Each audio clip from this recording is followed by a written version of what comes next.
obras profundas em mim. Faz obras profundas em mim. Enquanto oração acende-se a ti. Faz obras profundas em mim.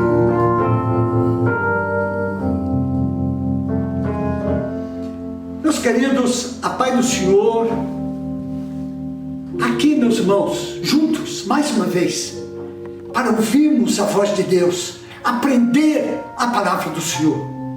Evangelista irmão Oséias, que dirige a nossa igreja lá do Campo dos Alemães, ele está convidado para trazer o ensino da palavra do Senhor. Então, meus irmãos, com o nosso coração cheio da vontade de Deus, cheio do Espírito Santo, vontade de aprender mais, vamos receber o irmão Oséias ministrando a palavra do Senhor. Amém. Saudações a todos, na paz do Senhor Jesus Cristo. Estamos aqui hoje para ministrar a palavra do Senhor e eu gostaria de louvar a Deus pela vida de todos que estão nos assistindo neste momento, também pela vida do nosso pastor, presidente pastor Hilário, que nos concedeu esta oportunidade.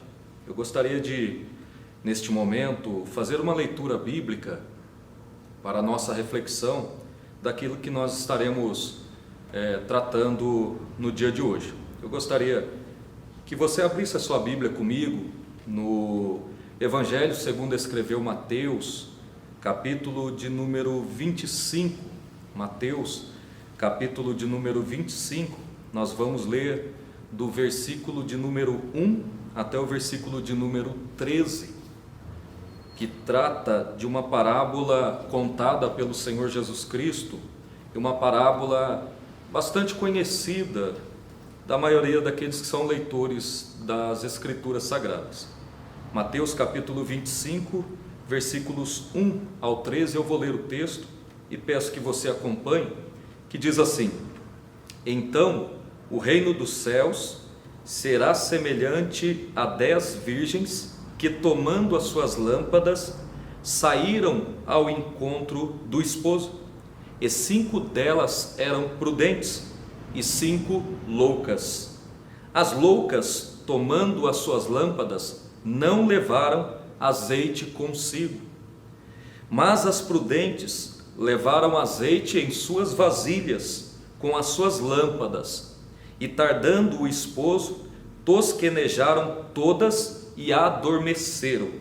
Mas à meia-noite ouviu-se um clamor: aí vem o esposo, saí-lhe ao encontro. Então todas aquelas virgens se levantaram e prepararam as suas lâmpadas. E as loucas disseram às prudentes: dai-nos do vosso azeite, porque as nossas lâmpadas se apagam.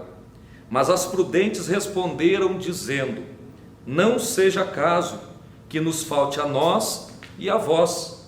Ide antes aos que o vendem e comprai-o para vós. E tendo elas ido comprá-lo, chegou o esposo, e as que estavam preparadas entraram com ele para as bodas, e fechou-se a porta.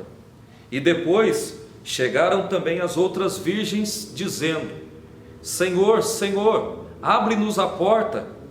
E ele respondendo disse: em verdade vos digo que não vos conheço. Vigiai, pois, porque não sabeis o dia e nem a hora em que o Filho do Homem há de vir. Pois bem, tendo lido esse texto, nós estaremos agora fazendo algumas reflexões sobre o texto da parábola das 10 virgens.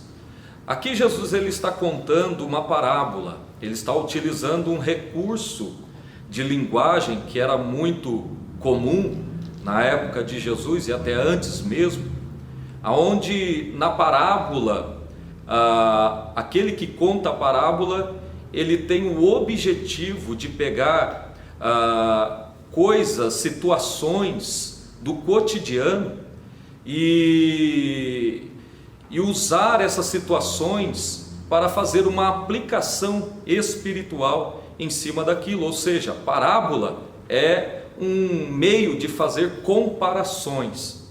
E aqui Jesus ele está então contando algumas parábolas, não somente esta, porque esta parábola ela está englobada em um conjunto de parábolas, aonde Jesus ele tem o objetivo de levar os seus discípulos a uma exortação à vigilância. O contexto maior desta parábola das 10 virgens diz respeito à vinda de Jesus. E como nós temos aqui esta parábola em específico, a das 10 virgens, conhecida como a parábola das 10 virgens, para que nós possamos compreender a mensagem que Jesus quis transmitir nesta parábola, é necessário a gente conhecer um pouco sobre o contexto histórico-cultural de um casamento judaico da época. Até porque esta parábola ela traz no seu conteúdo um pouco da terceira etapa de um relacionamento ou de um procedimento matrimonial da época. Os procedimentos matrimoniais naquela época se davam em 3 etapas. Primeiramente, havia a primeira etapa, que era o compromisso. Em segundo lugar, tinha a segunda etapa, tinha a parte do noivado, e em terceiro lugar, por fim, chegava-se o dia do casamento, né? E aqui Jesus, nesta parábola das 10 virgens, ele vai focar justamente na terceira etapa deste procedimento matrimonial.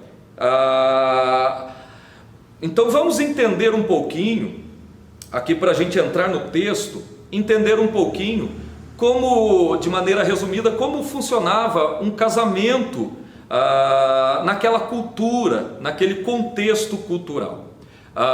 O noivo ele já havia tido um contrato com a noiva, né?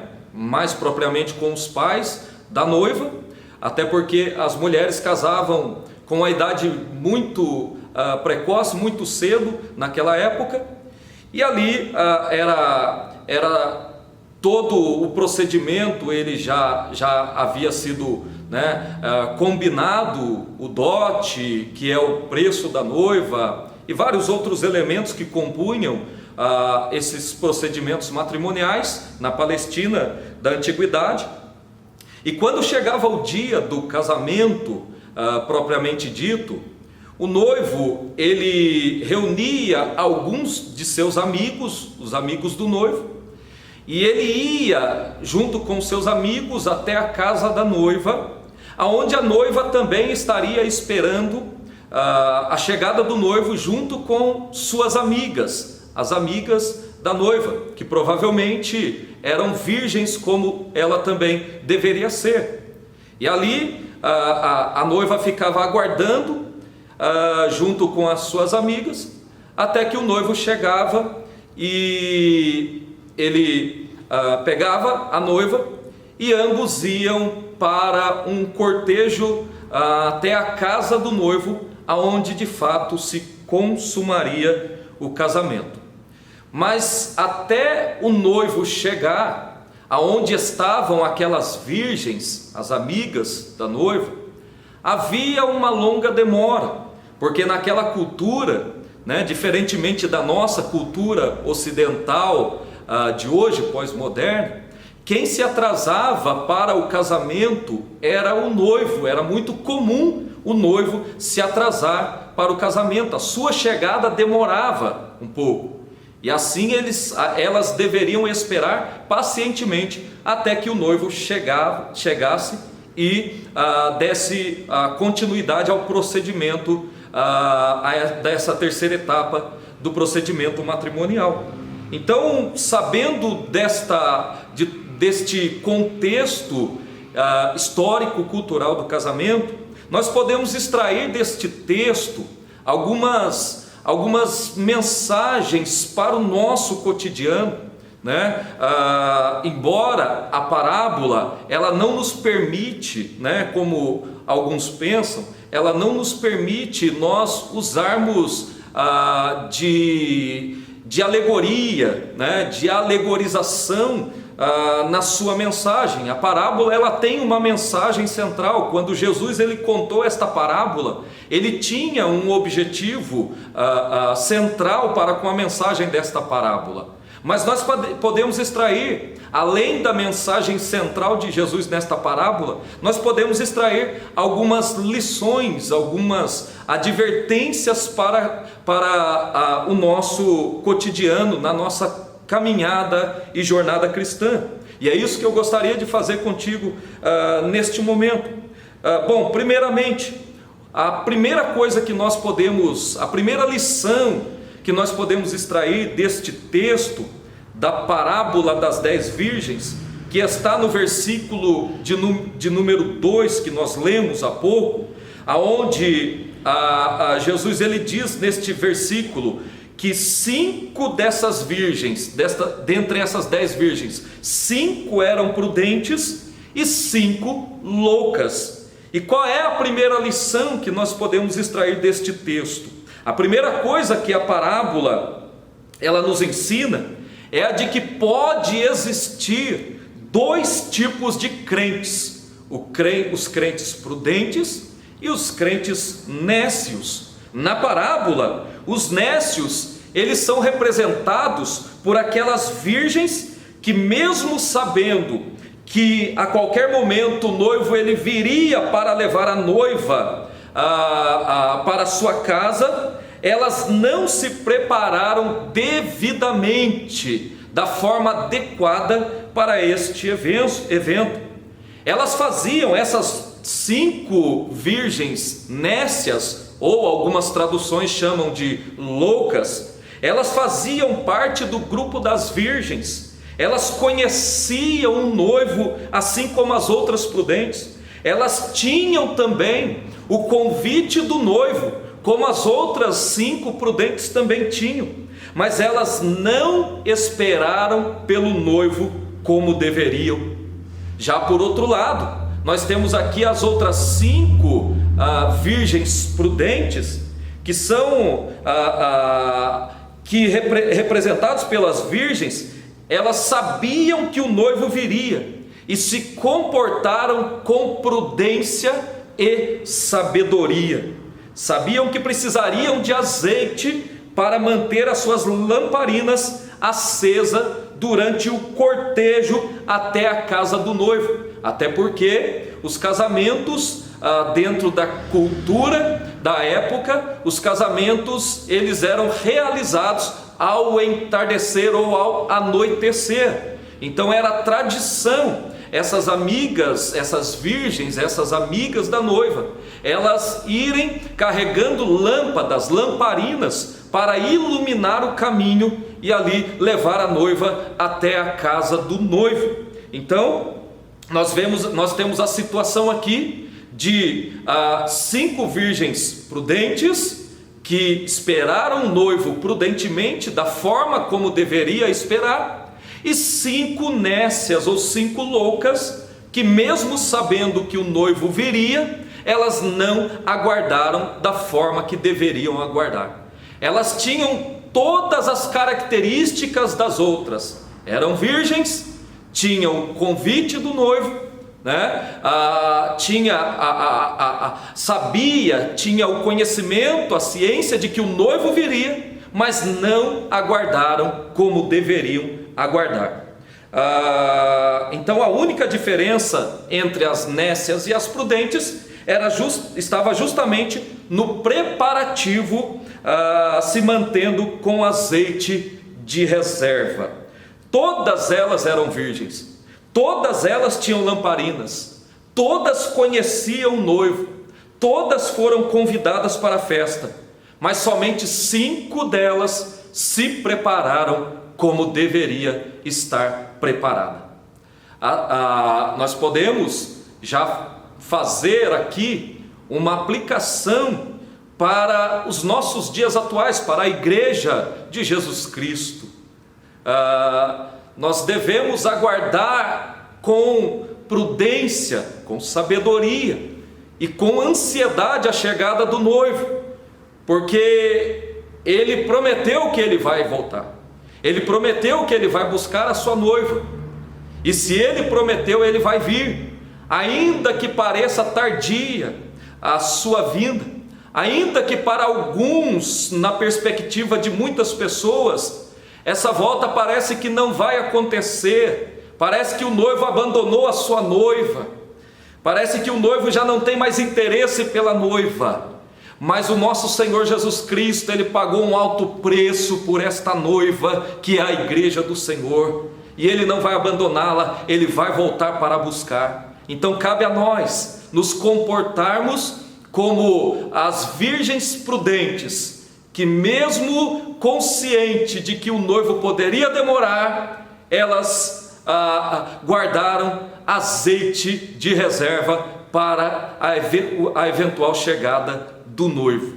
A segunda lição que nós podemos extrair deste texto está no versículo de número 5, que nós já lemos, mas eu faço questão de ler novamente.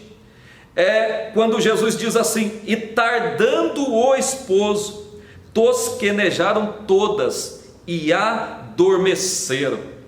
E aqui nós temos uma segunda lição que este texto nos ensina e fala conosco, aonde a lição é que no reino o noivo ele pode demorar. Olha só, Jesus ele contando a parábola e ele retratando as situações que eram reais naquela sua cultura. Ele fala que as noivas, as 5 prudentes guardaram azeite de reserva e as 5 nécias não, e quando o noivo deveria vir, ele tardou-se, e todas elas adormeceram. No texto original, esta palavra adormeceram traz a ideia de que entraram no sono profundo e continuaram dormindo, né? Então nessa segunda lição aqui, a parábola nos ensina que a demora pode acontecer, embora o noivo ele esteja para vir, a sua vinda ela pode parecer demorada para nós. E quando o texto no versículo 5 fala assim, e tardando o esposo, o texto ele traz a ideia de uma longa demora. No grego, esta palavra ela traz justamente essa ideia de que este noivo da parábola que Jesus contou, ele demorou bastante tempo para ir até a casa da noiva. Era comum, como eu já adiantei aos irmãos, era comum naquela época o noivo se atrasar para buscar a sua noiva, pois geralmente ele estaria acertando uns últimos detalhes do casamento, provavelmente relacionado aos presentes que deveriam ser dados aos parentes da noiva. O atraso do noivo ou dos noivos naquele contexto era uma coisa esperada, era comum, assim como hoje é tradicional, é comum as noivas deixarem os noivos esperando por um período de tempo no altar. Ao falar da volta de Jesus, as Escrituras elas confirmam a ideia de que a volta de Jesus ela pode parecer para nós demorada. Para Ele é no tempo certo, mas para nós ela pode sim parecer demorada. Pedro, escrevendo a sua segunda epístola ou segunda carta, ele diz que nos últimos dias homens escarnecedores questionariam a veracidade da promessa da volta de Jesus, pois segundo eles esta promessa estava demorando demais. Pedro explica ali nesta epístola, neste contexto onde ele toma ciência de que tem pessoas achando, dizendo, ensinando talvez a igreja naquela época de que Jesus não voltaria mais, né? De que a sua promessa não se cumpriria. E Pedro ele explica para contra-argumentar estes talvez falsos mestres que estavam ensinando isso para a igreja. Pedro ele usa como argumento de que um dia para o Senhor é como 1000 anos, e 1000 anos é como um dia. E ainda Pedro completa dizendo que o Senhor, Ele não retarda a sua promessa. Se Ele prometeu, Ele é fiel para fazer cumprir. Aleluia. Se Ele disse que Ele vai voltar para buscar a sua igreja, Ele vai voltar, ainda que para nós pareça tardia, mas a sua volta, ela é certa. Basta nós confiarmos, acreditarmos e aguardarmos na promessa do Senhor, para que não sejamos pegos de surpresa, como essas virgens nécias que foram pegas de surpresa, porque não esperaram da forma devida, como deveriam estar esperando. Então resta ao povo de Deus aguardar ansiosamente pela chegada do noivo, e não só de forma ansiosa, mas também de forma prudente, esperando como uma verdadeira noiva, fiel ao seu noivo, amando o seu noivo ardentemente e desejando ardentemente a sua chegada. A igreja verdadeira, enquanto aguarda a chegada do noivo, ela não se contamina com este mundo, ela não perde a esperança, e ela não dormita como fizeram essas virgens nécias. Que nós possamos estarmos despertados, que nós possamos estarmos firmes na promessa do Senhor, porque se Ele prometeu, Ele vai cumprir e Ele vai voltar. Bom, a terceira lição que nós podemos extrair deste texto da parábola das 10 virgens está no versículo de número 6, que diz assim: mas à meia-noite ouviu-se um clamor, aí vem o esposo, saí-lhe ao encontro. Neste versículo, nós temos aqui a terceira verdade que nós extraímos do texto, que é de que, ainda que o noivo demore, a sua vinda é certa. Ainda que o noivo demore, a sua vinda é certa. Ou melhor dizendo, ainda que a vinda do noivo pareça ser tardia para nós, mas a sua vinda, ela é certa. As Escrituras, elas nos garantem que Jesus Cristo, Ele vai voltar.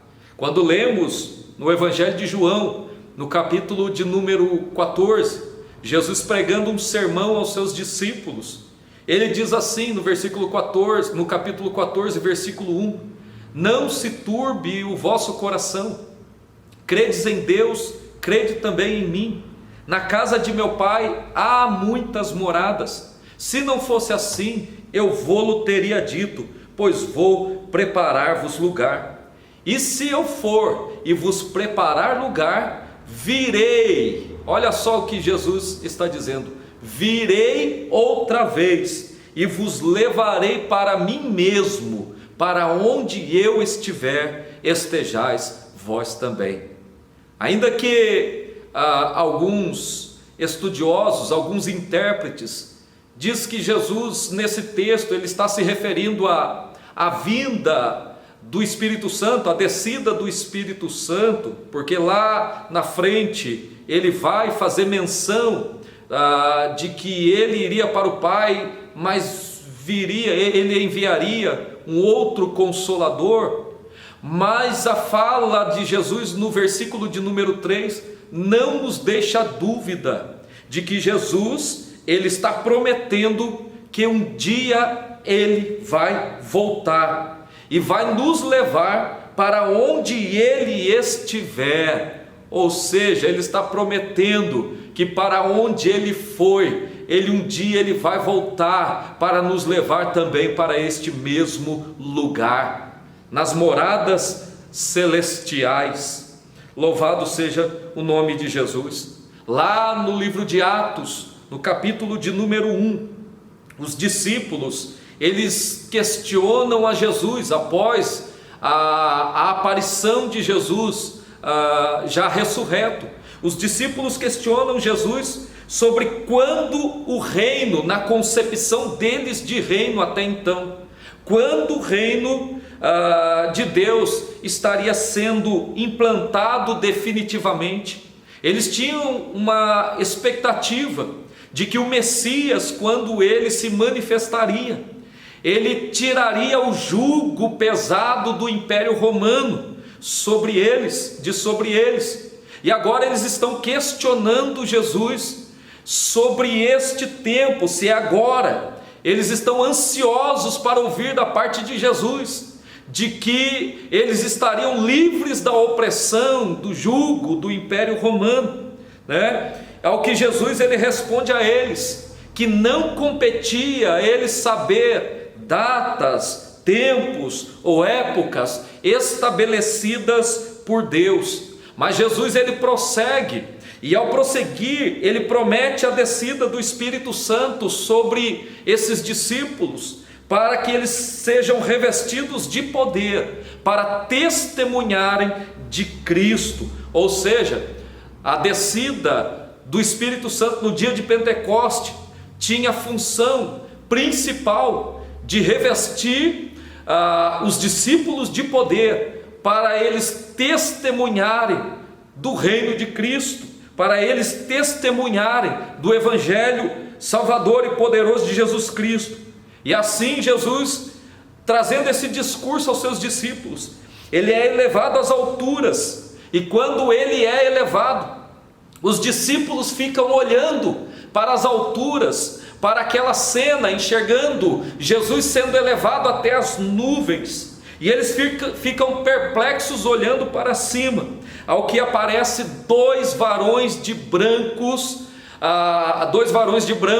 dizendo aos discípulos no capítulo 1, versículo 11, assim: varões galileus, por que estáis olhando para o céu? Este Jesus, que dentre vós foi recebido em cima no céu, há de vir, assim como para o céu o viste ir. Ou seja, o que os anjos estão dizendo para os discípulos é: ele subiu, ele foi para o Pai, os olhos de vocês viram ele subindo, mas do mesmo jeito que ele foi, ele também vai voltar. Do mesmo jeito como vocês viram ele de ir, ele há de vir. Louvado seja o nome de Jesus. É como se os anjos estivessem dizendo para os discípulos: tão certo quanto a sua ida, assim também é a sua volta. Quando? Os discípulos poderiam talvez estar se perguntando quando, e o anjo poderia estar respondendo: quando não interessa, basta saber que ele virá. Ou seja, nós temos uma promessa, a promessa do retorno de Jesus Cristo. Nós sabemos que ele vai voltar, não sabemos quando. E quando algum profeta aparecer dizendo ou marcando a data, dizendo que sabe ou marcando a data do retorno de Jesus, tenha-o por falso profeta, porque as Escrituras é muito claras sobre este assunto. Nós não sabemos quando ele vai voltar, mas nós sabemos que ele vai voltar. Do mesmo jeito que ele foi, ele vai voltar, e vai voltar para buscar a sua igreja. Mas nós temos ainda mais duas lições para aprendermos deste texto. No versículo de número 10, nós temos aqui Jesus dizendo assim: e tendo elas, as virgens nécias, ido comprar o azeite, chegou o esposo, e as que estavam preparadas entraram com ele para as bodas, e fechou-se a porta. A quarta lição que nós temos para extrair deste texto é de que só poderão entrar nas bodas aqueles que estiverem preparados para a chegada do noivo. Quando o noivo chegar, só entrarão para a festa, para as bodas, aqueles que verdadeiramente se prepararam para a chegada do noivo. As nécias talvez não levaram tão a sério a possibilidade de que o noivo poderia chegar a qualquer momento, e quando ele chegou, elas não estavam preparadas para o evento da sua chegada. É interessante observar que era costume do noivo ele se atrasar, e enquanto elas esperavam até mesmo durante horas, alguns estudiosos dizem que no contexto cultural da época, enquanto a noiva e as amigas esperavam a chegada do noivo, alguns ficava mensageiro dizendo: olha, o noivo está vindo, o noivo está chegando, né? Isso para despertá-las, para deixar elas preparadas. Então, não só uma vez, não só duas vezes, mas algumas vezes esses mensageiros, eles tinham essa prática de anunciar repetidamente que o noivo estava chegando. O estudioso Lawrence Richards, ele diz isso no seu comentário histórico-cultural. Craig Keener também diz isso também no seu comentário histórico-cultural, que era natural que mensageiros naquela época ficassem repetidamente avisando os convidados de que o noivo estava chegando. E quando de fato o noivo chegava, o costume era eles irem escoltando os noivos até a sua casa, e depois que os convidados entravam na casa, a porta ela era trancada. E é por isso que Jesus diz aqui no versículo 10, que as que estavam preparadas entraram com ele para as bodas, e fechou-se a porta. A porta um dia vai fechar. E em toda a história da igreja, Deus tem levantado mensageiros para anunciar a volta do rei. Deus está falando, ele vai voltar, e a igreja precisa estar preparada. E aqui eu deixo um recado para você: prepara-te, igreja, porque o noivo vai voltar para buscar a sua noiva. Tão certo quanto foi a sua ida, será também a sua volta. E nós, como igreja de Jesus Cristo, como noiva do Cordeiro de Deus, nós precisamos estarmos devidamente preparados para a chegada do noivo. Que Deus tenha misericórdia de nós, para que estejamos preparados, para que quando Ele chegar, nós estejamos como uma noiva fiel, como uma noiva ataviada, como uma noiva preparada, como uma noiva prudente, como uma noiva ansiosa pela chegada do noivo. E assim eu chego na última lição do texto e na mensagem central desta parábola, que está no versículo de número 13. Jesus, depois de contar esta parábola, baseado no casamento, dentro do seu contexto histórico e cultural, ele fecha essa parábola dizendo assim: vigiai, pois porque não sabeis o dia e nem a hora em que o Filho do Homem há de vir. Então esta é a última lição, e a principal e a central desta mensagem, desta parábola, que é de que devemos estar sempre vigilantes, uma vez que não sabemos a hora que o noivo há de chegar. A mensagem da parábola, ela é simples, ou seja, que mensagem é essa? Não espere, mas faça agora, hoje, agora mesmo, os seus preparativos para a vinda do noivo. Louvado seja Deus. Vigiar não significa, aliás, não permitir que nada nos impeça de estarmos preparados para a volta de Cristo. E aqui cabe uma reflexão para nós: será que tem alguma coisa nos impedindo de estarmos preparados para a volta do noivo? Isso, noivo, se a trombeta soar agora, como é que você está diante do noivo? Como é que você, como noiva, está para a volta do noivo, para aquele grande e glorioso dia tão aguardado pela igreja desde os primeiros dias da igreja do Senhor? Nós não sabemos quando ele vem, mas já é suficiente saber que ele virá. E João termina o livro, é interessante a forma que João, ele termina o livro da Revelação, o livro do Apocalipse, lá em Apocalipse capítulo de número 22, versículo 20, dizendo assim: aquele que testifica estas coisas diz: certamente venho, amém. E aí João, ele clama, ele grita, demonstrando o anseio do seu coração, dizendo assim: ora vem, Senhor Jesus. Ou seja, Maranata. A igreja verdadeira grita Maranata.